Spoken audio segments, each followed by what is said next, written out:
Hi, Luke, and thank you so much for being here with me today. Glad to be here. So you represent the InnovationQuarter. Can you please explain to me what precisely the InnovationQuarter is? Sure. We're the regional development agency for the province, which basically covers the Rotterdam, The Hague area. And our core task is really to strengthen the regional economy. We do this in different ways, but we mainly focus on certain sectors, amongst which the energy transition, because we feel that a push from our side to accelerate that transition is important, as it is in other sectors, also life science and health, cybersecurity. I won't mention them all, but that's really where we step in. Okay, so we're talking a little bit about money, which is important to everybody. Sure. So I would like you to tell me who funds the energy-focused projects in the port and the wider Rotterdam area. So for us, it has a lot to do with, we're a publicly financed organization, so we're backed by our Ministry of Economic Affairs, provincial government, major cities, and they really fund us to provide project management for all types of projects. So also including the energy-related projects. And sometimes, of course, we attract specific funding and that would come, for instance, from the city government in order to set up projects. Okay, and that includes, I assume, startups and scale-ups, etc.? We have a number of funds in place to fund into companies. So we have the Energy Transition Fund Rotterdam and Energiek, which typically focus on companies active in the energy transition. But we also set up projects. So that's funding of companies, but projects like setting up field labs for companies to test their innovations in order for them to develop them even further. And that's different type of funding. How do you choose which projects to fund? Usually in collaboration, discussion. We are in a lucky position that companies know our organization, so they turn to us, but of course we seek out projects as well. And then it's based on really evaluation together with partners who fund us. So again, city government, but also national government. And amongst colleagues, the discussions on what we think are the good projects to choose. And it will also do with what level of technology they have, what momentum is, who's the entrepreneur. So a lot of evaluation comes into the process to see where we put our time and effort in.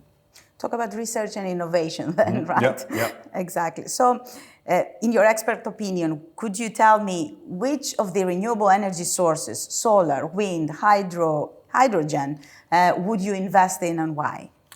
I think we see a great momentum now, of course, with offshore wind, which is on the agenda for the national government also to increase that capacity there. So I think that's a safe bet. I think increase in solar is very relevant. I think we need to increase that even further. There are solar parks in place now, but we need to do it more in the residential areas, but also in the industrial areas. So I think those are the two main topics. And I think very relevant next to that is storage in any type of form. So we need to invest in that on a big scale as well, on the industrial side, but also on the household side, just to make, store the energy, but also to really alleviate our grids.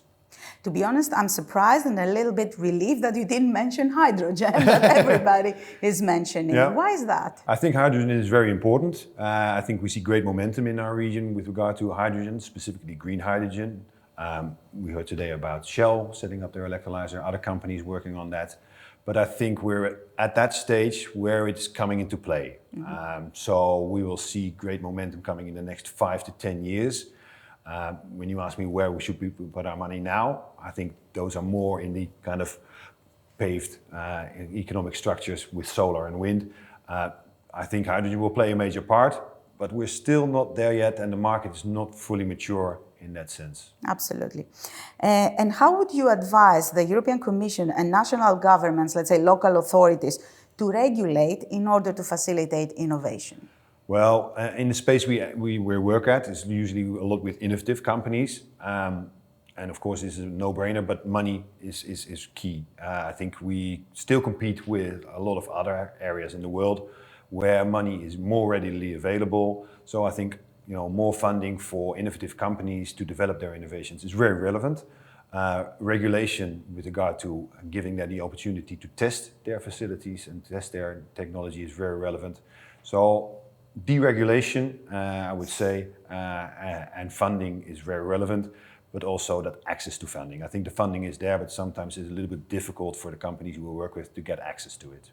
Yeah, that is actually something that everybody in the energy sector is saying. Yeah. It is really hard to reach the projects that need the funding, although the funding is there. But would you say there should be different rules and regulations depending on countries, or should it be a pan-European? No, I think the European level is good. I mean, I think we, as a market, strive for cohesion. So same rules for everybody is, I think, fair.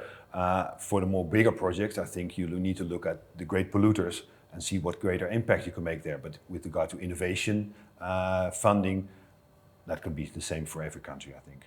I want to hold this one about the great polluters and how we can depollute them in a way, if I may create a word here. So thank you very much for being here with me today, Loek. Great to be here. Thank you very much. Thank you.